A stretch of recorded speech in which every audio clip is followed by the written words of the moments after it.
এই যে দেখতেছেন সামনে একটা বাস, বাহিরে ঠিকঠাক মনে হয় তাই না, কিন্তু কাছে গেলে বোঝা যায় এই বাসের পিছনে লাইট নাই, ইন্ডিকেটর নাই, ব্রেক লাইট নেই।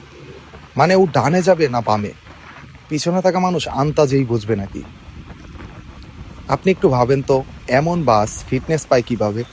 গ্লাস ফাটা, বডি টেপ মারা, লাইট নাই, তাও কাগজে লেখা থাকে ফিট। আমাদের দেশে মনে হয় গাড়ির ফিটনেস না, সিস্টেমটাই আনফিট। সবচেয়ে বিপদ হয় যখন ব্রেক ধরে কিন্তু পিছনে লাইট জ্বলে না, তখন যদি দুর্ঘটনা হয় বলে বাইকার দোষী। আরে ভাই, বাইকারের চোখে কি নাইট ভিশন গগল লাগানো নাকি? বাংলাদেশের কিছু বাস চলে এমন ভাবে মনে হয় রাস্তায় না, সিনেমার শুটিংয়ে। কখনো ডানে কখনো বামে, হঠাৎ ব্রেক, তারপর হর্নে কনসার্ট। সবকিছুতেই ওরাই রাজা। দিন শেষে একটা কথাই বলতে চাই, এসব বাসে মানুষ উঠে কিন্তু নেমে আসে কপালের জোরে। লাইট নাই, সিগন্যাল নাই, নিয়ম নাই, তাও রাস্তায় রাজত্ব। আসলে ফিটনেস কাগজে না ভাই, বিবেকে দরকার। কারণ এই রাস্তায় লাইটের অভাবে শুধু গাড়ি নয়, মানুষও নিভে যায়।